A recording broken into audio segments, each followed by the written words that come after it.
Good morning student. आज 11th और 12th के लिए एक आवश्यक सूचना है कि आप सभी बच्चों को जो ये 11th और 12th की वीडियोज़ यूट्यूब चैनल 11 और 12 पर मिलती थी, अब ये वीडियो आपको स्कूल ऐप के थ्रू मिलेंगी।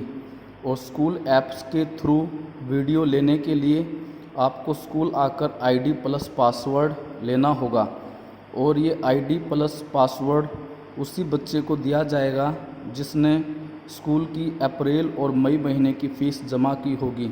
इसलिए आप सभी अपनी अप्रैल और मई महीने की फ़ीस स्कूल को जमा कराएं और आईडी प्लस पासवर्ड ले जाकर साथ में अपना 11th का रिज़ल्ट ले जाकर अपनी पढ़ाई को कंटिन्यू करें।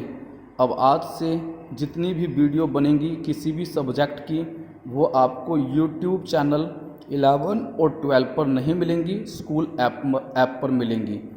आज मैं सेकंड चैप्टर शुरू करने जा रहा हूँ। भारत में पंचवर्षीय योजनाएं, लक्ष्य तथा उपलब्धियाँ, इंग्लिश में 5 years plans in India, goals and achievement. तो इस चैप्टर में सबसे फर्स्ट मैं आज आपको बताऊंगा आर्थिक नियोजन के बारे में। What is economic planning? आर्थिक नियोजन क्या है? देखिए, इस टॉपिक को करने से पहले मैं आपको बताना चाहूँगा कि सबसे फर्स्ट हमारे देश को आर्थिक नियोजन की, इकोनॉमिक प्लानिंग की आवश्यकता क्यों पड़ी। आप सभी को पता है, जब हम अंग्रेज़ों से आज़ाद हुए थे, यानी हमें जो अर्थव्यवस्था अंग्रेज़ों से मिली थी आज़ादी के बाद, वो पिछड़ी हुई तथा गतिहीन थी, बैकवर्ड तथा स्टैग्नेंट थी। बैकवर्ड इकोनॉमी इसलिए थी क्योंकि हमारे यहाँ पर पर पर्सन की इनकम काफ़ी लो थी, पर पर्सन प्रोडक्टिविटी काफ़ी कम थी, देश में एग्रीकल्चर सेक्टर काफ़ी बैकवर्ड था, इंडस्ट्रियल सेक्टर बैकवर्ड था, फॉरेन ट्रेड हमारा काफ़ी अंडर डेवलप था। यानी हमारे देश में पॉवर्टी थी, बेरोज़गारी थी। यानी ये सब चीज़ें शो करती हैं कि हमारी अर्थव्यवस्था पिछड़ी हुई थी, यानी बैकवर्ड थी। और इकोनॉमी हमारी स्टैग्नेंट थी, यानी हमारी इकोनॉमी का डेवलपमेंट, अर्थव्यवस्था का विकास काफ़ी धीमा था। हमारी इकोनॉमी स्टैग्नेंट क्यों थी? हमारी अर्थव्यवस्था का विकास धीमा क्यों था? क्योंकि हमारे देश में जीडीपी वृद्धि दर काफ़ी धीमी थी। जीडीपी का मतलब मैंने आपको पहले भी बताया है, ग्रोस डोमेस्टिक प्रोडक्ट, यानी टोटल प्रोडक्शन, यानी कुल उत्पादन, यानी उत्पादन में वृद्धि की दर, यानी जीडीपी में वृद्धि की दर काफ़ी धीमी थी। और जिस देश की जीडीपी में वृद्धि की दर धीमी होगी उसका विकास धीमा होगा, डेवलपमेंट स्टैग्नेंट होगा। तो हमें भारत में नियोजन की आवश्यकता, इकोनॉमिक प्लानिंग की नीड इसलिए पड़ी क्योंकि आज़ादी के बाद हमें जो अर्थव्यवस्था मिली थी वो अर्थव्यवस्था इंडस्ट्रियल रूप से, एग्रीकल्चरल रूप से, फॉरेन ट्रेड को लेकर, देश में प्रोडक्शन को लेकर, प्रोडक्टिविटी मतलब उत्पादकता को लेकर, बेरोजगारी, गरीबी देश में काफ़ी ज़्यादा थी। इन सब से हमारा देश काफ़ी पिछड़ा हुआ तथा हमारे देश का विकास गतिहीन था, जिस कारण से हमारे देश को फिर से विकास के रास्ते पर आने के लिए, गरीबी दूर करने के लिए, बेरोजगारी दूर करने के लिए, जीडीपी वृद्धि दर को बढ़ाने के लिए, उत्पादन तथा उत्पादकता को बढ़ाने के लिए हमारे देश को इकोनॉमिक प्लानिंग, आर्थिक नियोजन की आवश्यकता थी, ताकि हमारा देश आर्थिक नियोजन को अपनाकर, इकोनॉमिक प्लानिंग को अपनाकर फिर से विकास के रास्ते पर आ सके, फिर से प्रति व्यक्ति आय, प्रति व्यक्ति उत्पादन को बढ़ाया जा सके। इसलिए हमें आर्थिक नियोजन या इकोनॉमिक प्लानिंग की ज़रूरत पड़ी। अब मैं आपको आर्थिक नियोजन का मीनिंग बताता हूँ। What is economic planning? देखिए, आर्थिक नियोजन का मतलब होता है अपने देश में फिर से अर्थव्यवस्था को विकास की पटरी पर लाने के लिए, फिर से देश में डेवलपमेंट को तेज़ करने के लिए हमारे देश में एक केंद्रीय अधिकारी को अपॉइंट किया गया, सेंट्रल अथॉरिटी को अपॉइंट किया गया, जैसे कि भारत में योजना आयोग, प्लानिंग कमीशन। 1950 में प्लानिंग कमीशन को एस्टेब्लिश किया गया, लेकिन ये 2015 में प्लानिंग कमीशन का नाम बदलकर नीति आयोग कर दिया गया। तो 1950 में प्रोफेसर महालनोबिस की अध्यक्षता में, यानी कि हमारे 1950 में जो प्लानिंग कमीशन एस्टेब्लिश हुआ था, उसके अध्यक्ष चेयरमैन कौन थे? प्रोफेसर महालनोबिस। तो प्रोफेसर महालनोबिस की चेयरमैनशिप में आर्थिक नियोजन को शुरू किया गया, इकोनॉमिक प्लानिंग को शुरू किया गया। इकोनॉमिक प्लानिंग के तहत जो हमारा योजना आयोग है, प्लानिंग कमीशन है, वो क्या करता है? अपने देश को विकास की पटरी पर लाने के लिए, डेवलपमेंट के पाथ पर लाने के लिए, गरीबी बेरोजगारी को हटाने के लिए, शिक्षा का स्तर बढ़ाने के लिए, स्वास्थ्य सुविधाएं बढ़ाने के लिए हमारे देश का योजना आयोग, प्लानिंग कमीशन सबसे फर्स्ट अपने टारगेट सेट करता है, लक्ष्यों को, एम्स को सेट करता है। फिर उन टारगेट को अचीव करने के लिए, उन लक्ष्यों को प्राप्त करने के लिए स्ट्रैटेजी बनाता है, पॉलिसीज़ बनाता है, प्रोग्राम्स बनाता है। तो आर्थिक नियोजन के अंतर्गत यानी इकोनॉमिक प्लानिंग के थ्रू हमारा जो प्लानिंग कमीशन है, योजना आयोग है, सबसे फर्स्ट अपने टारगेट्स, लक्ष्य सेट करेगा और उन टारगेट्स को अचीव करने के लिए पॉलिसीज़, प्रोग्राम्स यानी नीति या स्ट्रैटेजी बनाएगा, ताकि देश एक पर्टिकुलर पीरियड में अपने टारगेट्स को अचीव कर पाए, अपने सेट किए गए टारगेट्स को, लक्ष्यों को पूरा कर पाए, ताकि देश में निर्धनता, बेरोजगारी आदि घट सके और देश में जीडीपी वृद्धि कर सके, यानी कुल उत्पादन बढ़ सके, शिक्षा का स्तर बढ़ सके, स्वास्थ्य सेवाएं बढ़ सके। तो मैं एक आपको योजना आयोग के अनुसार डेफिनेशन बताता हूं, यानी प्लानिंग कमीशन की एक दी गई डेफिनेशन को पढ़ता हूं। योजना आयोग के अनुसार आर्थिक नियोजन की, इकोनॉमिक प्लानिंग की क्या डेफिनेशन है, ये मैं इंग्लिश और हिंदी दोनों में पढ़ूंगा। योजना आयोग के अनुसार आर्थिक नियोजन का अर्थ है स्वीकृत राष्ट्रीय प्राथमिकताओं के अनुसार देश के संसाधनों का विभिन्न विकासात्मक क्रियाओं में प्रयोग करना। देखिए योजना आयोग क्या कहता है, उसके हिसाब से आर्थिक नियोजन की क्या डेफिनेशन है, और इंग्लिश में है economic planning means utilization of countries resources into different development activities in accordance with national priorities. तो आर्थिक नियोजन या इकोनॉमिक प्लानिंग का मीनिंग है देश के स्वीकृत राष्ट्रीय प्राथमिकताओं यानी नेशनल प्रायोरिटीज, देश की जो नेशनल प्रायोरिटीज है, देश की जो प्राथमिकताएं हैं, जैसे शिक्षा को बढ़ावा देना, जीडीपी वृद्धि दर को बढ़ाना, स्वास्थ्य सेवाओं को बढ़ाना, प्रति व्यक्ति आय को बढ़ाना, प्रति व्यक्ति उत्पादन को बढ़ाना, ये या औद्योगिक विकास करना, कृषि विकास करना, फॉरेन ट्रेड को बढ़ावा देना, ये सभी किसी भी देश की प्राथमिकताएं होती हैं, प्रायोरिटीज़ होती हैं डेवलपमेंट के लिए। तो ऐसी राष्ट्रीय प्राथमिकताओं को पूरा करने के लिए देश के संसाधनों का यानी देश के रिसोर्सेज का डेवलपमेंट एक्टिविटी के लिए एफिशिएंटली, कुशलतापूर्वक प्रयोग करना, यानी योजना आयोग के अनुसार यानी प्लानिंग कमीशन के अनुसार आर्थिक नियोजन, इकोनॉमिक प्लानिंग का मीनिंग क्या है? देश के जो स्वीकृत राष्ट्रीय प्राथमिकताएं हैं, देश की जो नेशनल प्रायोरिटीज़ हैं, जो प्राथमिकताएं हैं, उनको पूरा करने के लिए देश के संसाधनों या रिसोर्सेज का डेवलपमेंट एक्टिविटीज़ को करने के लिए, विकासात्मक क्रियाओं को करने के लिए संसाधनों का कुशलतापूर्वक एफिशिएंटली यूज किया जाए। यानी प्लानिंग कमीशन इस बात पे जोर देता है कि हमें अपनी राष्ट्रीय प्राथमिकताओं को, नेशनल प्रायोरिटीज़ को, मैं पहले भी बता चुका हूँ, राष्ट्रीय प्राथमिकताएं या नेशनल प्रायोरिटीज़ क्या होती हैं किसी भी देश की? बेरोजगारी को कम करना है, गरीबी कम करनी है, कृषि एग्रीकल्चरल डेवलपमेंट करना है, इंडस्ट्रियल डेवलपमेंट करना है, एजुकेशन को बढ़ावा देना है, मेडिकल फैसिलिटीज़ को बढ़ावा देना है, पॉवर्टी को रिमूव करना है। ये सभी किसी भी देश की राष्ट्रीय प्राथमिकताएं, नेशनल प्रायोरिटीज़ हैं। इन सभी राष्ट्रीय प्राथमिकताओं या नेशनल प्रायोरिटीज़ को पूरा करने के लिए देश के रिसोर्सेज को, देश के संसाधनों को एफिशिएंटली यूज करना है, कुशलतापूर्वक यूज करना है देश के विकासात्मक कार्यों के लिए, डेवलपमेंट एक्टिविटीज़ के लिए। ये आर्थिक नियोजन है।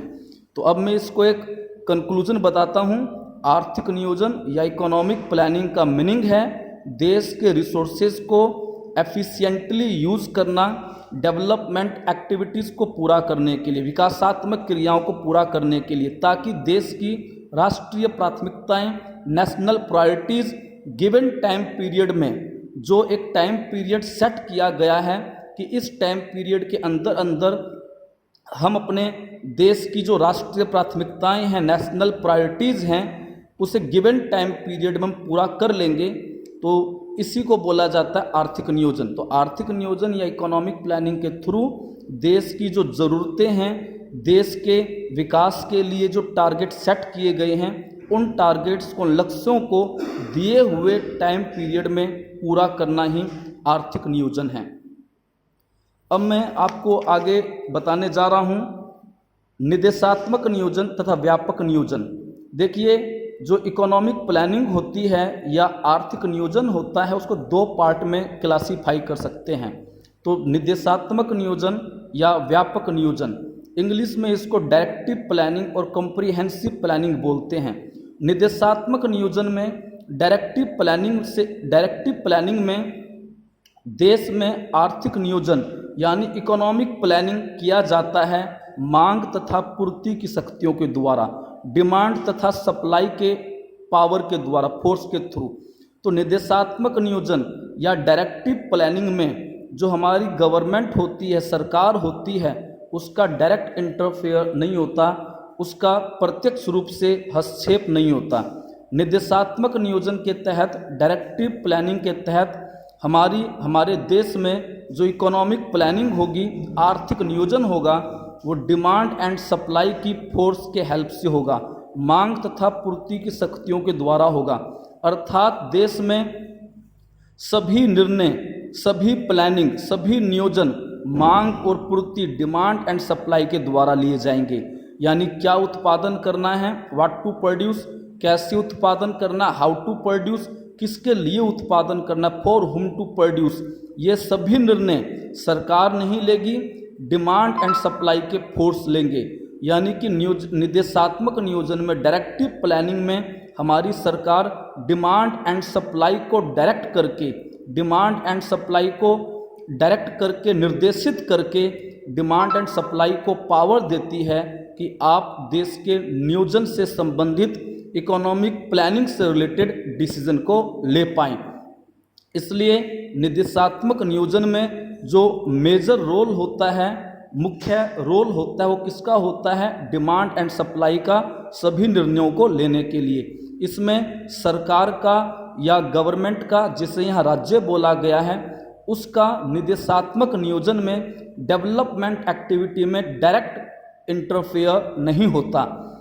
इस निर्देशात्मक नियोजन के तहत सिर्फ गवर्नमेंट का इतना काम होता है कि वो पूंजीपतियों या कैपिटलिस्ट के द्वारा मांग तथा पूर्ति के द्वारा लिए जाने वाले निर्णयों को, डिसीजन को सिर्फ देख सके और कैपिटलिस्ट को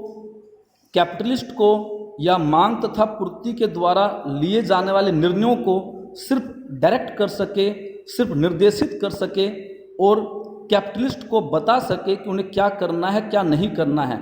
यानी क्या करना है और क्या नहीं करना है गवर्नमेंट सिर्फ इतना ही तय करती है इस निर्देशात्मक नियोजन में। और निर्णय कौन लेती है, मांग तथा पूर्ति के द्वारा पूंजीपति निर्णय लेते हैं, क्या उत्पादन करना है, कैसे उत्पादन करना है, किसके लिए उत्पादन करना है। तो मैं एक बार ये पढ़ देता हूँ। निर्देशात्मक नियोजन सभी प्राय उस प्रणाली से है जिसमें मांग तथा पूर्ति की शक्तियों के द्वारा, जिसमें मांग तथा पूर्ति की शक्तियों को इस प्रकार निर्देशित किया जाता है जिससे अर्थव्यवस्था में स्थायित्व अथवा संतुलन बना रहे।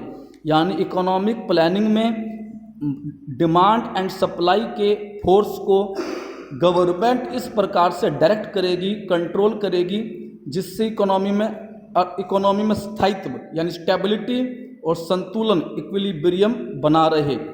अर्थव्यवस्था में स्थायित्व का मतलब होता है प्राइस में ज़्यादा चेंजेस ना आए। मैं फिर से बता रहा हूँ, इकोनॉमिक स्टेबिलिटी और आर्थिक स्थायित्व का मतलब है अर्थव्यवस्था में ना तो प्राइस ज़्यादा बढ़े ना तो प्राइस ज़्यादा घटे, यानी प्राइस स्टेबल रहे, उसको बोला जाता है अर्थव्यवस्था में स्थायित्व, स्टेबिलिटी। और अर्थव्यवस्था में संतुलन का मतलब है हमारा एग्रीगेट डिमांड एग्रीगेट सप्लाई के बराबर रहे, यानी कि समग्र मांग समग्र पूर्ति के बराबर रहे। समग्र मांग का मतलब है एग्रीगेट डिमांड का मतलब है इकोनॉमी में जो टोटल डिमांड है उसे एग्रीगेट डिमांड बोला जाएगा, और एग्रीगेट सप्लाई का मतलब है इकोनॉमी में जो टोटल सप्लाई है उसको एग्रीगेट सप्लाई बोला जाएगा। तो अर्थव्यवस्था में संतुलन का मतलब है एग्रीगेट डिमांड एग्रीगेट सप्लाई के बराबर रहे। तो निर्देशात्मक नियोजन में, डायरेक्टिव प्लानिंग में जो हमारी गवर्नमेंट है वो डिमांड एंड सप्लाई को इस प्रकार से डायरेक्ट करती है जिससे इकोनॉमी में स्टेबिलिटी और इक्विलिब्रियम बना रहे। निर्देशात्मक नियोजन में सरकार द्वारा राज्य द्वारा विकास की प्रक्रिया में डेवलपमेंट प्रोसेस में कोई इंटरफेयर हस्तक्षेप नहीं किया जाता। ऐसे डायरेक्टिव प्लानिंग में जो डेवलपमेंट से रिलेटेड जो भी डिसीजंस होंगे, जो भी डेवलपमेंट एक्टिविटी होगी उसको किसके थ्रू किया जाएगा? कैपिटलिस्ट के थ्रू किया जाएगा, पूंजीपतियों के थ्रू किया जाएगा। किसका यूज करके? डिमांड एंड सप्लाई फोर्स का यूज करके। इसमें निर्देशात्मक नियोजन में डायरेक्टिव प्लानिंग में निजी क्षेत्र को निर्देशित किया जाता है। मैं आपको पहले ही बता चुका हूं कि निर्देशात्मक नियोजन में डायरेक्टिव प्लानिंग में गवर्नमेंट का कोई रोल डायरेक्ट नहीं होता। सरकार का राज्य का विकास की प्रक्रिया में, सरकार या राज्य का गवर्नमेंट का डेवलपमेंट एक्टिविटी में, डेवलपमेंट प्रोसेस में कोई हस्तक्षेप नहीं होता। तो डेवलपमेंट एक्टिविटी, डेवलपमेंट प्रोसेस में मेजर रोल कौन प्ले करता है? निजी क्षेत्र, प्राइवेट सेक्टर। तो निर्देशात्मक नियोजन में, डायरेक्टिव प्लानिंग में हमारी गवर्नमेंट निजी क्षेत्र को, प्राइवेट सेक्टर को डायरेक्ट करती है और उसे बताती है कि उसे क्या करना है क्या नहीं करना है। और जो गवर्नमेंट डिसाइड कर देगी कि प्राइवेट सेक्टर को क्या करना है क्या नहीं करना है, उसी के तहत प्राइवेट सेक्टर अपना निर्णय लेगा। What to produce, how to produce, for whom to produce, क्या उत्पादन करें, कैसे उत्पादन करें, किसके लिए उत्पादन करें, ताकि और प्राइवेट सेक्टर इस प्रकार से निर्णय लेगा, या गवर्नमेंट प्राइवेट सेक्टर के लिए जो डिसाइड करती है कि प्राइवेट सेक्टर को क्या करना है क्या नहीं करना है, गवर्नमेंट ये ऐसे डिसाइड करती है ताकि देश के नेशनल इंटरेस्ट, राष्ट्रीय हितों को कोई आंच ना आए, नेशनल इंटरेस्ट को कोई खतरा ना हो, और पूंजीपतियों का, कैपिटलिस्ट का, प्राइवेट सेक्टर का लाभ भी, प्रॉफिट भी ज़्यादा से ज़्यादा हो। यानी कि गवर्नमेंट सेक्टर प्राइवेट सेक्टर को इस तरीके से डायरेक्ट करती है, निर्देशित करती है ताकि देश के नेशनल इंटरेस्ट को, राष्ट्रीय हितों को कोई खराबी ना हो, कोई आंच ना आए, और साथ ही साथ प्राइवेट सेक्टर का, कैपिटलिस्ट का प्रॉफिट भी ज़्यादा से ज़्यादा हो। तो इस सब को पढ़ने के बाद हम साफ साफ कह सकते हैं कि निर्देशात्मक नियोजन, डायरेक्टिव प्लानिंग कैपिटलिस्ट इकोनॉमी में फॉलो किया जाता है, पूंजीवादी अर्थव्यवस्था में फॉलो किया जाता है। अब नेक्स्ट टॉपिक हम अगली क्लास में करेंगे।